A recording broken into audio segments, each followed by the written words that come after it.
Good evening. Welcome. Episode number 10. Am I Still a Christian? We're a little late tonight. I appreciate your patience for those of you that were expecting us at 9:15. Life is life sometimes, and I do not take for granted the time that you give me to join me live when we do this. We're only doing it bi-weekly for now, although we do have an exciting announcement at the end of tonight's episode. But I do not take it for granted. And so apologize for being a little late, but I'm excited to see some folks have jumping on, including my good friend Melly. I think, Melly, this might be the first time that you've jumped on live. So that's cool. Shout outs to Ashley. Thanks for joining us again, Ash, one of our faithful viewers. So we're here. And, it's a little bit later, but this is a good one. And this was one that was important for me to share. I think it's one that we wrestle with a lot. It's right up there with the forgiveness one. I think, this and forgiveness are very close. They're kind of neck and neck. And so we're a little late, but it's definitely worth it. And it was very important for me to share tonight. So I want to start by doing something that I don't typically do, that I don't traditionally do. Hey, Mom, I see you there. And I want to address a political, I guess, issue or event or circumstance. Shout outs to Melly, who rushed home tonight so that she could get on and be with us live. Really appreciate you, Melly. Don't take that for granted. Sorry I'm a little late, but I'm glad that you hung in there. And hopefully maybe my being a little bit late meant that you got home and you actually got time to catch your breath before we jumped on. So, I've been if you look at my feed at all, if you kind of see my timeline, I've been very conservative with a lot of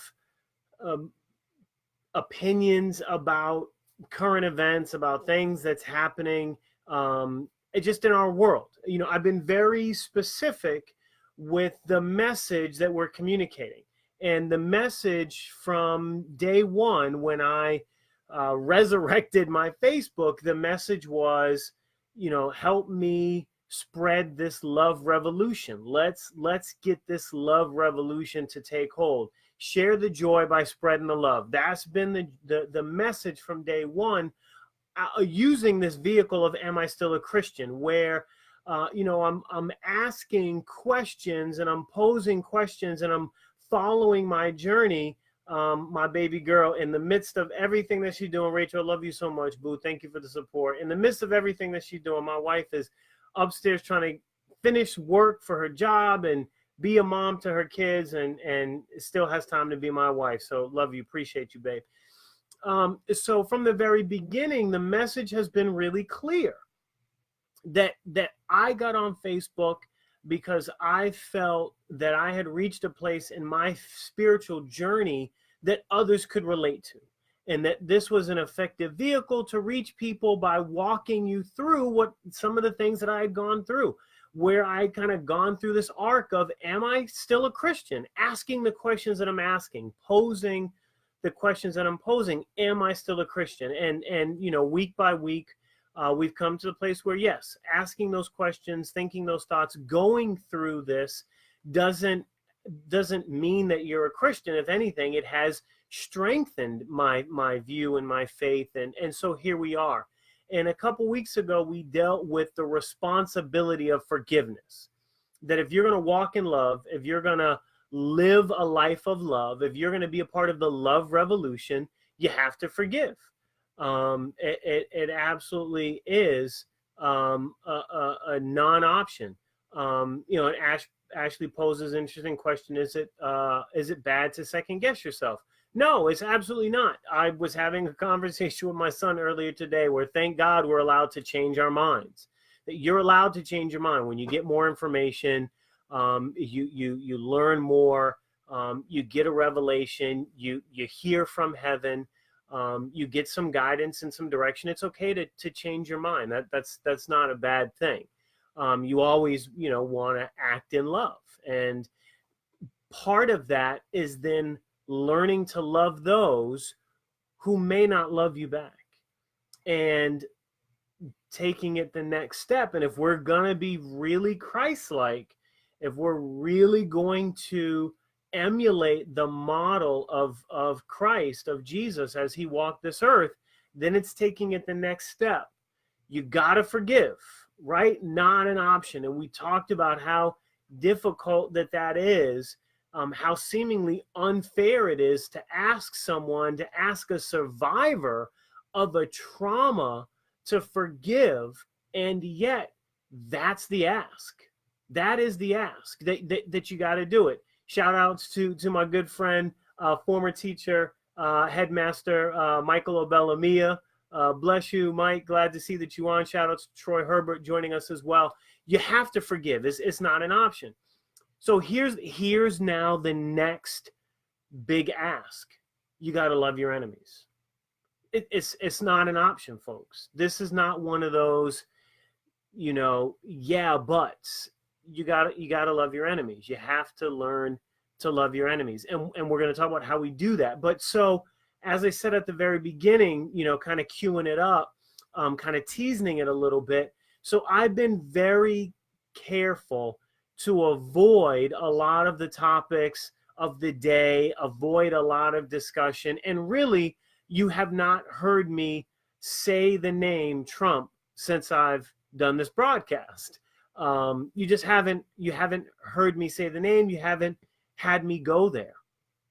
And so I feel compelled at this point in time, particularly given tonight's topic of loving your enemies, that I got to mention it, because many of us find ourselves in a position where relationships that we held dear for years have now been severed because of the stark polarization that's taking place in our nation's capital. And it seems like every time the president types something, opens his mouth, says something, the fissure, the fracture between those that support and believe in what's happening in the administration and those that don't widens. It grows. Now, what's unpopular?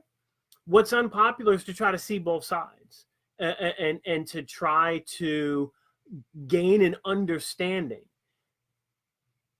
and ultimately to embrace those that represent views that are different than ours, to embrace those that we might consider enemies. I gave my wife a shout out earlier. I got to shout her out again. Rachel was having a conversation with our son Charles, and she was talking about the power of the civil rights movement, because our son, like many others, is having a very difficult time reconciling the fact that some of the highest ranking officials in our government seem to not embrace the kind of difference and diversity that makes up this great nation of ours. And in some ways seems to be working actively against some of the things that make the country beautiful and diverse in the way that it is.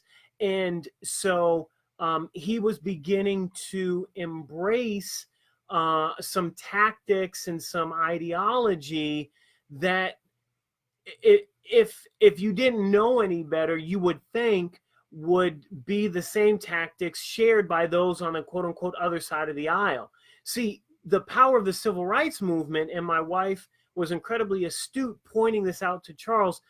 Part of the effectiveness of the civil rights movement was because those that were engaged in that peaceful protest were not only engaged in peaceful acts of civil disobedience, but they also carried themselves in a way that made them further stand out and apart from those that were aggressively trying to stamp out the movement. And so anytime you saw a gathering, anytime you saw a protest, particularly one that ended up getting picked up by the media, the members of the movement were always dressed in their Sunday best. Clean, crisp shirt, polished shoes, iron dresses, clean, sharp, organized together. And that was one of the ways that they were able to get their message heard, because there was such a drastic difference. There was such a clear opposition between what the civil rights movement stood for and how it presented itself, and the vicious, violent, guttural, dare I say, unkempt side of segregation and Jim Crow, and wanting to hold on to that era and that way of life. And so now we're in a situation where we've lost some of those tactics. And so both sides are now utilizing and implementing just belligerent and nasty and very aggressive tactics to communicate a message. And there seems to be very little, again, seems. Now, I will fully admit that I am not deeply engaged in a lot of these conversations because I have chose not to, quite frankly, be engaged in a lot of these conversations. I've been very selective, picking and choosing where I do get involved. But I do very much try to seek and see both sides of the argument. Now, there's not a whole lot to see about the white nationalist agenda. I'm certainly trying to understand the thinking, but I will be completely transparent. I'm not spending a lot of time on Stormfront's website and following Bannon and consuming that content. At the same time, I am also not deeply engaged and deeply entrenched in some of the more liberal sides of the argument. I am very much trying to find a space where there is moderate conversation, where multiple viewpoints are being represented and being discussed in a way that promotes listening and understanding and ultimately unity and peace. And that's what I'm looking for, and that's what I'm striving for, and that's what tonight is all about. Loving your enemies, learning to love those. An enemy might be a really strong word. You may not necessarily categorize someone that disagrees with you as an enemy, but are we actively practicing love to embrace the differences that are held? And I don't see a lot of it. Now, it will pop up. I heard a great StoryCorps episode on NPR where there was a young Muslim woman that was attending an anti-Trump rally, and there was a middle-aged white man that attended the same rally to promote Trump and the Trump agenda. He had his Make America Great hat on, and I think he might have even had a flag with him, or he might have just been wearing the cap. But he was there to show support to his side, not to be violent. He wasn't attacking. He wasn't slandering. He wasn't using profane language. He was going to represent his side at this rally. And the young Muslim woman that was attending watched this man get attacked by individuals that were not in support of the Trump agenda. And they were trying to snatch off his hat, and they were reaching at him and pulling at him.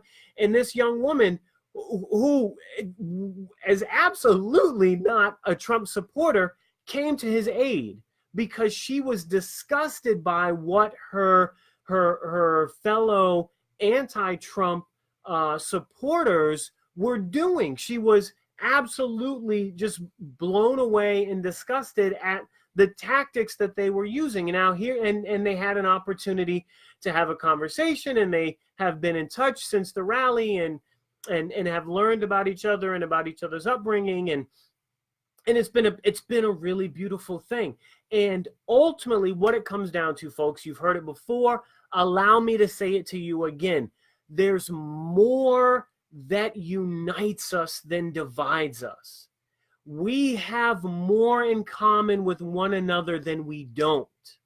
But until someone stands up and says, I'm going to take the time to embrace, I'm going to take the time to listen, I'm going to take the time to love on someone whose ideals, whose philosophies, whose ideologies, whose values differ significantly from mine. But it's important enough. The spirit of love is important enough. The energy of unity is important enough to me that I'm going to make the effort to seek these individuals out and embrace them in love. How do we do that? We start by listening. Yes, listening, and listening to everyone. Charles, are you serious? I have to give ear to someone that would rather see me hanged than have a civil conversation with me? Yes, because somebody's got to put down the stone. Someone's got to put down the stone. Someone's got to put down the phone. Someone's got to stop the cycle. And if you're on here with me, then I believe that you will stand with me to stop the cycle. And I don't know if I've lost you guys. I hope